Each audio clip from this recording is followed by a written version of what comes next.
Hey, I'm Callie. Thanks so much for watching Graceland Online.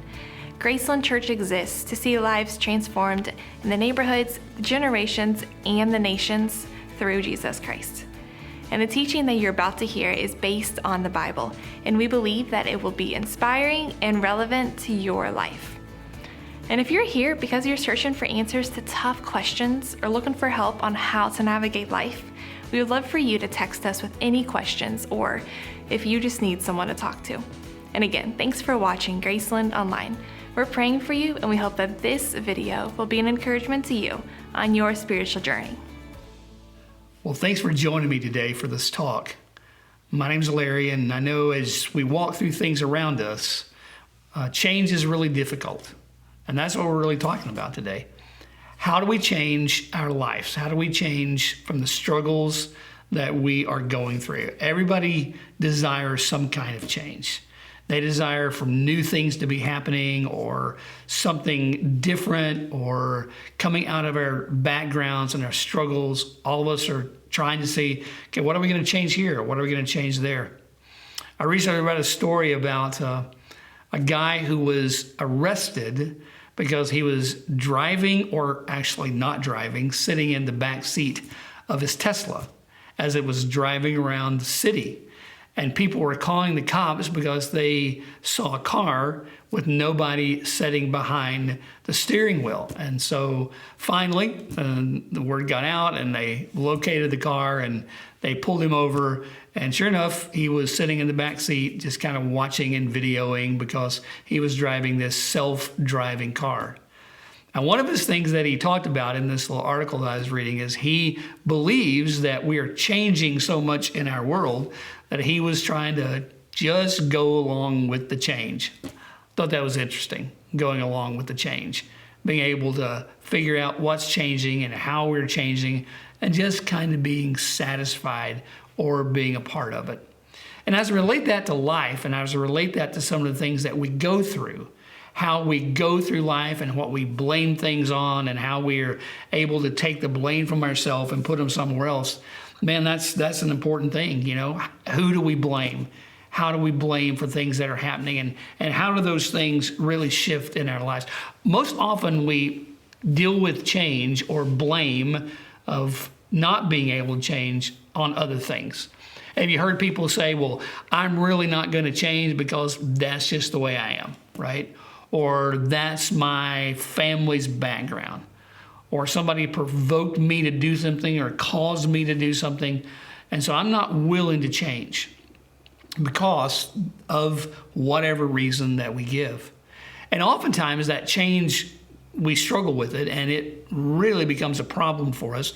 Sometimes the things in our life that drive guilt, or the things in our life that drive shame on ourselves, or things in our life that drive our lack of confidence, or even how we feel about ourselves, self-worth, will often come out of the fact that I know I need to change, but I'm not willing to change. And we have an excuse or a blame of not willing to change, even though we know that the world around us is changing. Sometimes we want to be on it. And you hear the cycle, right?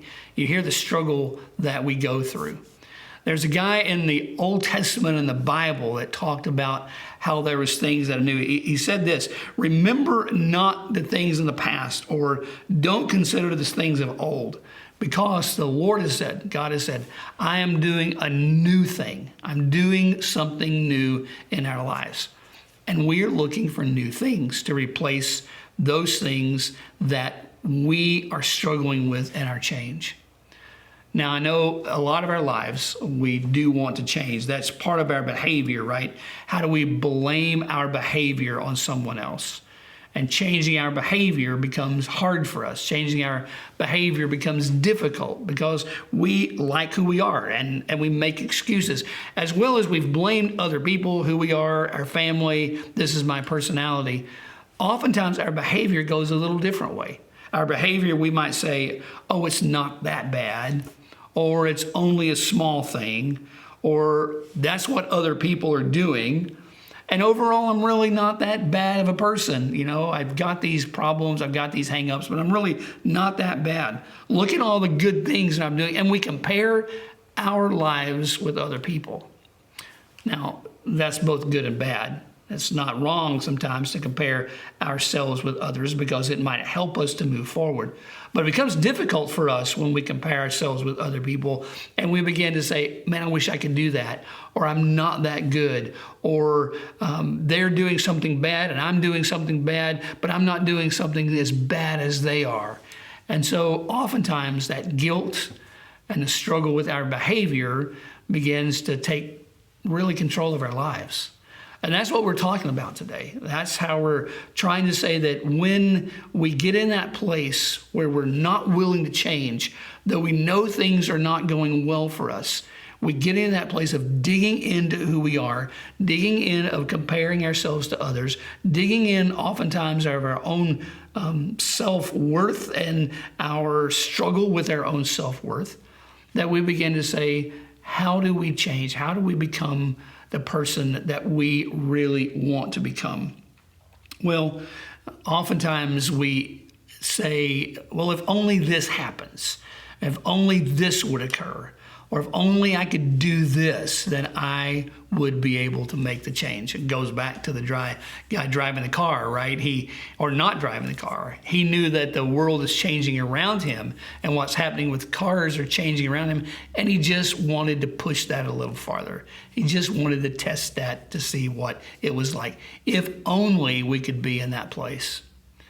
You know, Jesus speaks to that in the New Testament. He tells us that when things, in his parable, an illustration, a parable is a story, an illustration that help us understand something.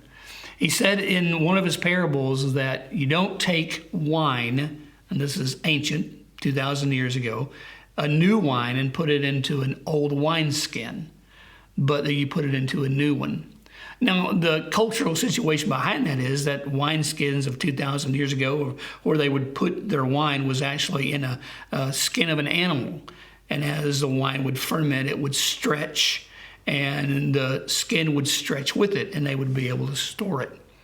Well, Jesus says you don't put new wine into the old wineskin because the old one had already stretched enough.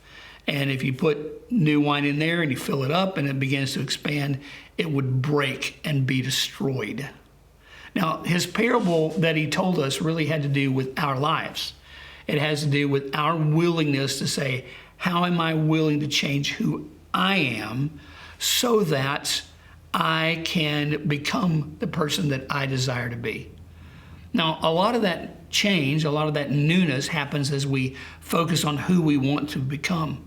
The idea of admitting our own struggles, admitting our own problems, admitting some of the things that we use for excuses and to blame others really is just an excuse, or it's a blame in that. So how do we begin that process of admitting that we want to change, but we don't want to do the things that change our behavior? Now, in doing that, we have to tell somebody when we're ready to change. We have to be ready to say to a friend, to a family member, to someone around us, hey, I'm at that place where I really am ready to change. I really am the kind of person who is changing, and I need to change. And to be able to admit that I need to change and to tell someone about that moves us to the place where we can believe that the greatest way that we can change is not by us trying to do better, by us trying to perform better, for us trying to change our behaviors all by ourselves. But I would submit to you that as Jesus talked about new wine into old wineskins, it would be the newness of a relationship with Jesus Christ. That would be the beginning place. I'm not talking about a religion. I'm not talking about joining a church. I'm not talking about doing a certain amount of things. I'm talking about a relationship with one who changes us. The Bible says that when we become a follower of Christ, we are like a new creation. And that makes all the difference in the world. So when you're dealing with blame and excuses and how do I change and I'm not happy with myself anymore, for a lot of us, it's coming to that place where we have a relationship with Jesus Christ. And then out of that, it's a daily understanding. It didn't mean that we have changed and we become perfect.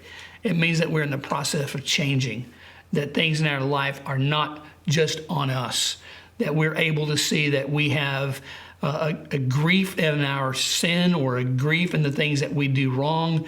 That's a godly kind of grief, one that's willing to change, to be more like the one into whom we have that relationship with.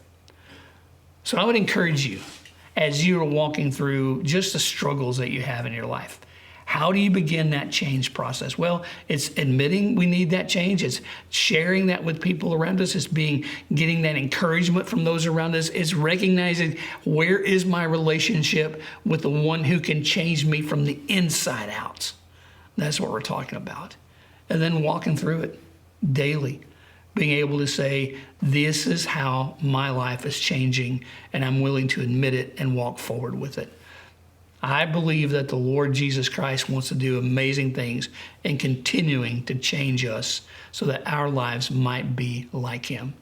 And I hope that you will see your own struggles, put them in perspective, and be able to say, this is how I can change. This is what needs to happen in your life, so that you can say, this is who God has made me. I hope you have a great week. Thanks again for watching Graceland Online. We hope that God spoke to you today through this video. And again, feel free to text us if you have questions about what you heard, or if there's any way that we might be able to help you. And you can also find more videos and resources at gracelandchurch.online. And if you feel that you've been blessed by these videos, please consider donating so that we can continue sharing more content to more people. Thanks again for watching, and we hope you'll join us again soon.